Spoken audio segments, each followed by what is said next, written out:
Hey guys, well, looking at my life from my vantage point today, it seems like long ago in a galaxy far, far away that I was born to loving Christian parents. And I grew up in the Baptist church of a little farming community in Kansas. And it was here that I learned about Jesus coming to die to save us because of Adam and Eve's sins. And if I put my trust in Jesus as my Savior and am baptized, I will go to heaven when I died. Now, this was the only option available back then to me in this little farming community. There was no internet. So I was taught by loving parents, well-meaning adults and teachers who learned it from their parents, who learned it from their parents, who learned it from their parents.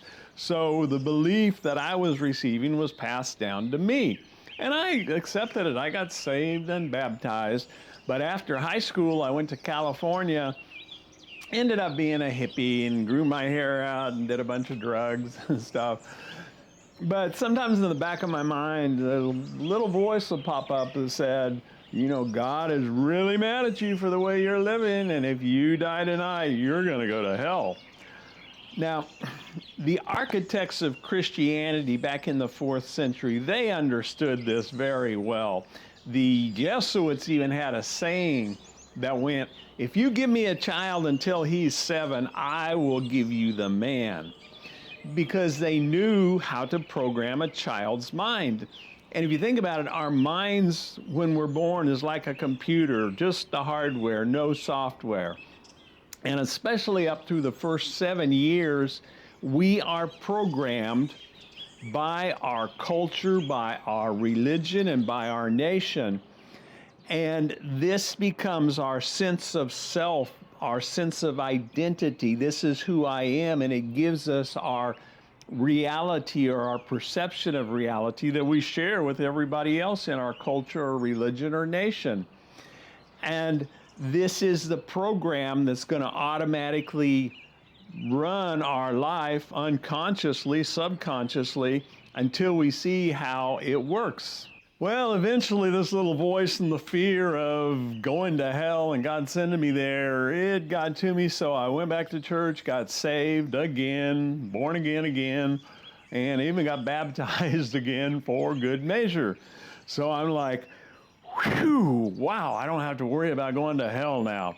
And I joined a charismatic church, non-denominational, went to Bible college, and spent a decade in a very, full-time ministry with a very evangelical ministry called Kansas City Youth for Christ. And it was really a good time in my life. I mean, I was surrounded by a social network of friends. In fact, I lived in a bubble. Everybody I dealt with or everybody I knew, all my friends believed exactly the same as I did.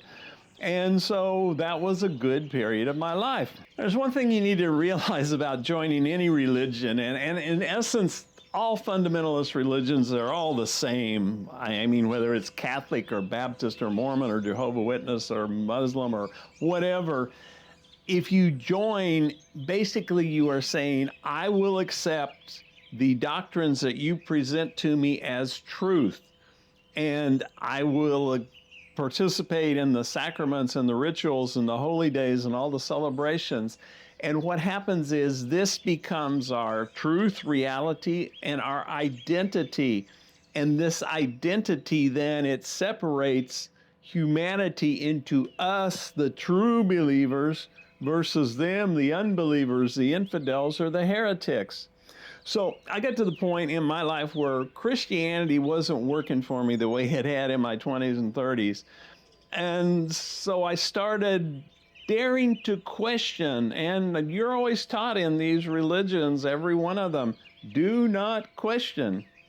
And I got to where now I'm going to question because I saw things in the Bible that I couldn't reconcile. And instead of just accepting the answer of, oh, well, God works in mysterious ways and we can't know him and, just trust.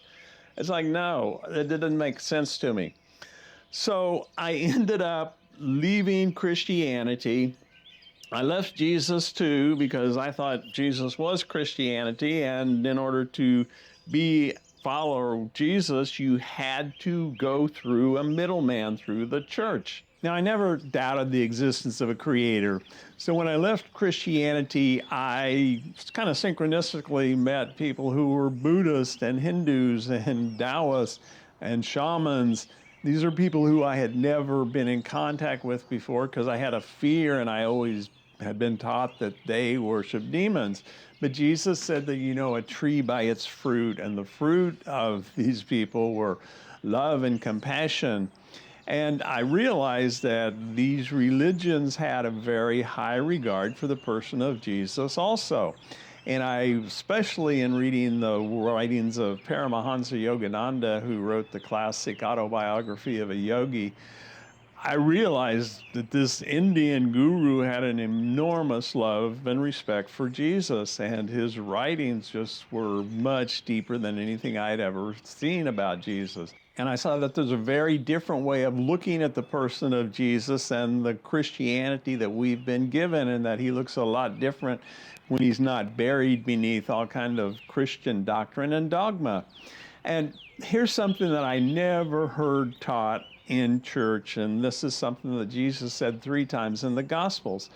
And he said 3 times that anyone who is going to be his disciple, is going to follow him as a disciple, he said, first requirement, you must vow to crucify the self. Take up your cross, crucify, deny the self.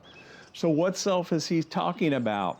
Well, he's talking about the self, our identity, the self that we were programmed to believe in childhood, that gave us our sense of identity, of this is who I am, and that we judge the world through, and that divides us into us versus them. He said, crucify that self. 3 other times in the Gospels, he said that you cannot enter the kingdom of heaven unless you first become like a little child again. So what's he talking about? Okay, he's talking about going back like we were when we were toddlers, before we had been programmed to believe that, oh, we just have one, we will have the true God, and we are the true nation, and we are the real people that God loves, and we're all of that stuff that we've been programmed to judge others. Get rid of that. That will bring the kingdom of heaven here. First, inside of us, we will experience it. And then as more and more people begin to question their religion, and it's tough to leave religion. I mean, any religion, because first of all, you're thinking, well, am I making a mistake? Am I going to go to hell now because I'm leaving? Secondly, it's like, well, my friends aren't going to want to be friends with me anymore. I'm going to lose all my friends. And thirdly, if it's been your identity, your sense of self, it's like, well, if I'm not a Christian or a Mormon or a Catholic anymore, who am I? Well, change that around and you might say, I am. And that's the answer.